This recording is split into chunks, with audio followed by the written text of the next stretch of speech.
हमारे साथ स्वर्ण आयोग के अध्यक्ष महाचंद्र बाबू हैं। महाचंद्र बाबू का जो राजनीतिक कैरियर रहा है बड़ा बेदाग रहा है। सरल और सौम्य पॉलिटिशियन माने जाते हैं। अभी इनके सामने एक बड़ा विवाद आकर खड़ा हो गया है। वह विवाद है भूमिहार ब्राह्मण समाज को लेकर। सरकार ने मांगा है जवाब देना है, जनगणना में लिखा जाएगा। दूसरी तरफ ब्राह्मण समाज का कहना है कि दो जातियां नहीं हो सकती है, अगर है तो एक ब्राह्मण समाज ही रहेगा। ब्राह्मण समाज स्वीकार करने को तैयार है। हमारे साथ महाचंद्र बाबू हैं। सर, आप तो सौम्य राजनीतिक रहे हैं सर, इतना बड़ा विवाद आपके सामने खड़ा हो गया है सर। विवाद तो कहीं न कहीं आप सबके माध्यम से आ रहा है। विवाद कुछ नहीं है। जिसकी चर्चा आप कर रहे हैं, ऊंच जाति के विकास के लिए जो आयोग बने हैं, बहुत विशाल काम है इसमें, उसमें हम लगे हुए हैं। ये तो अकारण एक बात आ गई मीडिया में कहीं, और हमको इस समझ में बात नहीं है कि इतना इसका महत्व मीडिया वाले के सामने है कि सुबह से हमको लगता है कि 17-18 टीम से मैं मिल चुका हूँ। फिर पार्टी ऑफिस में मीटिंग थी, वहाँ गया हूँ, आया हूँ तुरंत, ठंडा था, कपड़ा बदल लिया। हम तो कुर्ता धोती पहनने वाले लोग ऑफिस में भी सर आप गए थे तो वहाँ घेरने के प्रयास में थे लोग आपको, मीडिया वाले देख रहे हैं हर जगह। तो ये विवादित मुद्दा है नहीं, और इसमें कोई कुछ कर भी नहीं सकता। ये तो न संविधान में ऐसी कोई व्यवस्था है कि इसको हम किसी का जात बदल दें।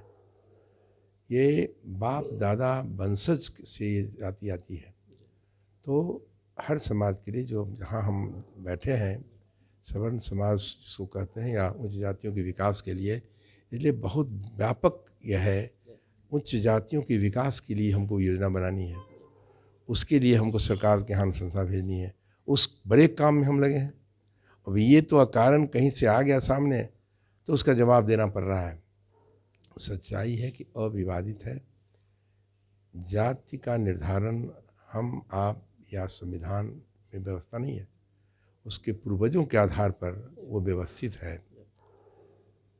सवर्ण समाज में जो जातियाँ आती है, 7 जातियाँ भी है, राजपूत, भूमिहार ब्राह्मण, कायस्थ, और वो हमारे शेख, सैयद, पठान, ये सारे आते हैं उसमें। तो उसके लिए हम लोग काम कर रहे हैं। अभी ये कहीं से उठ गई, हमें मालूम नहीं कहाँ से विवाद उठा या उठाया गया। तो इसमें कमजोर करने की बड़ी साजिश हो सरकार की तरफ से सर, आप लोगों को डायरेक्शन दिया कि दोनों जात को लड़ा दीजिए। नहीं, सरकार की, और सरकार ने एक वहाँ पर तरह तरह आवेदन गए होंगे, सामान्य प्रशासन ने पूछा हमसे और कहा है कि साहब इसके बारे में तथ्य हमें दीजिए, अपने मंतव्य के साथ दीजिए। तो सारे तथ्य हमने देखा। कम समय, हम बहुत व्यस्त लोग हैं, समय हमारे पास बहुत कम है, फिर भी हमने तथ्य सामने लिया, जुटाया। कुछ कहीं कहीं से रिप्रेजेंटेशन भी आते रहते हैं, उसके माध्यम से तथ्य मिले हैं। उसमें बड़ा स्पष्ट एक बहुत महत्वपूर्ण तथ्य है कि जनगणना जिसको हम सेंसस हुआ है, वो 1931 का, वो मैंने बड़ा स्पष्ट देखा। उसमें आबादी भी कम थी देश में या प्रदेश में, और बिहार और उड़ीसा एक था। उस दोनों में हम देखा कि 13 या 14 डिस्ट्रिक्ट है। उसमें मैंने देखा जनगणना को स्पष्ट लिखा है कि राजपूत समाज का ये आबादी है, कायस्थ समाज का ये आबादी है, और भूमिहार ब्राह्मण समाज का ये आबादी है, ब्राह्मण समाज का ये आबादी है।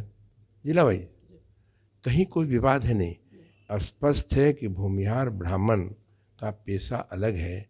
वो खेती का काम करते हैं, व्यापार का काम करते हैं, जिसको अयाचक ब्राह्मण कहते हैं, और दूसरे पार्ट जो है वो याचक ब्राह्मण है। तो ये दोनों का अंतर, एक पूजा पहुर करवाते हैं, और जैसे कहा ना कि मैथिल ब्राह्मण है, कानकुब्ज ब्राह्मण है, दूसरे से भूमिहार ब्राह्मण है। कैटेगरी ये है, याद करने की इतिहास है, और लॉजिकल भी है कि जो पहले की जो आबादी रही है, बाप दादा रहे हैं, उनके सामने घर द्वार, खेत खलिहान में सब में लिखा हुआ है ये भूमिहार ब्राह्मण का वंशज है। एक नॉन पॉलिटिकल सवाल सर आपसे हम लेंगे। जाति विवाद होते रहता है सर, ऐसा तो नहीं है कि स्वर्ण जाति की जो संख्या है कम है, कोई बड़ी साजिश चल रही हो सर, उस साजिश के लपेटे में हो सकता है। दुर्भाग्य, देखिए इसमें कोई विवाद, इसलिए कहा ना कि एक कभी हुआ करते थे। सारे हमले तो स्वर्ण पर कोई ही हो रहा है। कोई नेता हुआ करते थे या हैं भी अभी, उन्होंने सैकड़ों जातियों को मिला करके और 15 वर्ष राजपाट किया, झूठ सांच बोल करके। और दुर्भाग्य है कि ये 5 जातियां एक नहीं हो सकती। हम ये प्रयास करें, उनके दशा को मैंने देखा है। 9 आपके अनुसार तो 7 है ना सर? 7, 7 जाति। हाँ, राजपूत, भूमियार, ब्राह्मण, कायस्थ के अलावा शेख, सैयद, पठान भी है। इन सबों को बड़ी उम्मीद है इस आयोग से, उसके लिए हम काम कर रहे हैं और बहुत योजना बनाए हैं। सच्चाई है कि उनको कैसे हम, उनके बच्चे जो यूपीएस में बैठते हैं, आईएएस आईपीएस बनना चाहते हैं, राज्य के आयोग में बैठना चाहते हैं, कहीं मिस कर गए हैं, उनको गरीब हैं, रहने की व्यवस्था नहीं है, हम प्रोजेक्ट बनवा रहे हैं कैसे उसको हम हॉस्टल की व्यवस्था करें, कैसे कोचिंग की व्यवस्था करें, कैसे खाने पीने की व्यवस्था करें। ये इस काम में हम लगे। स्वर्ण आयोग पर हम आते हैं सर। माइंडसेट है अन्य समाज के बीच की ये ब्राह्मण, राजपूत, भूंजार, लाला जी के लिए है सर। आप तो एक बड़ा जानकारी दे रहे हैं कि इसमें शेख, पठान शामिल है सर। उनको क्यों नहीं इसके लिए जागरूक किया जाता है? स्वर्ण समाज क्यों नहीं जागरूक करता है सर? नहीं, जागरूक किनको जागरूक कर, जागरूक तो हुए, उन लोगों को पता नहीं चल पाता है नहीं सर। नहीं, सब पता है। ये तो आइडेंटिफाई किया हुआ है, रिकॉर्ड पर है। कहा ना कि ये 7 जातियाँ सवर्ण में आती है, ये उच्च जाति में आती है। उसमें मैंने कहा कि एक राजपूत समाज है, भूमियार ब्राह्मण समाज है, कायस्थ समाज है और ब्राह्मण समाज है। तो ये तो 4 प्लस 1 सैयद पठान। सातों को सर एक करिएगा सर। बिल्कुल एक करिएगा नहीं। आप देखा संवैधानिक होगा पद पर बैठे हैं, लेकिन चुनाव में देखा होगा, हमने 5 प्रमंडल में जब भ्रमण किया तो सच्चाई सामने आई, हमने संदेश दिया, उसका असर भी हुआ है, चुनावों में भी असर हुआ है। और ये बात सही है कि संगठित होकर जो लोग हैं, इन लोगों के पास तो ये ज़्यादा है ना, बुद्धि बहुत ज़्यादा है, तो बुद्धि के बल पर भी बहुत सारी बात करते हैं। अब क्या देखते हैं चुनाव बारे में, यदि सवर्ण समाज का कोई रहे, उच्च जाति समाज का कोई रहे, कोई गाँव राजपूत का है, भूमिहार ब्राह्मण का है, कायस्थ का है, ब्राह्मण का है, तो हाँ मैनेज हो जाता है। उनका ये प्रबुद्ध जाति कहे जाते हैं। वो वोट कम भी है तो कोशिश होता है कि वो नौजवान सब मिलजुल से, किसी को संस्कार है, ऑर्गेनाइजर है, ऑर्गेनाइज कर लेता है, राजनीति में भी आगे रहता है और व्यापार में भी आगे रहता है, हर समाज में आगे रहता है। वैसी परिस्थिति में उसकी जवाबदेही हो जाती है। इसलिए वो समाज कोशिश कर रहा है कि ये संगठित हो, हम प्रयास में हैं और हम कहते भी हैं, इसकी चर्चा मैंने किया कि जब इतनी बड़ी जातियों को मिला के कोई 15 साल राजपाट कर सकता है तो हम लोग जो है थोड़ा सा संगठित होकर के इसको नहीं कर सकते हैं क्या? उसका असर हुआ, चुनाव में असर हुआ, जो मूव किया और उनकी बात सुना, अपनी बात मैंने कहा, तो ऑर्गेनाइज हुए हैं लोग और चुनाव में लाभ मिला है। सच नहीं सुनिए, नहीं घूमिए, आप ये सोचिए ना कि आज़ादी के बाद पहली बार मतलब सवर्ण समाज के नाम लेने में लोग घबराता है। इस देश का प्रधानमंत्री माननीय नरेंद्र मोदी जी ने संविधान में संशोधन किया, 22 में उन्होंने संशोधन के साथ साथ 22 में उन्होंने कहा सवर्ण समाज में भी गरीब है, उसके लिए हम 10% आरक्षण देंगे, डिक्लेयर कर दिया।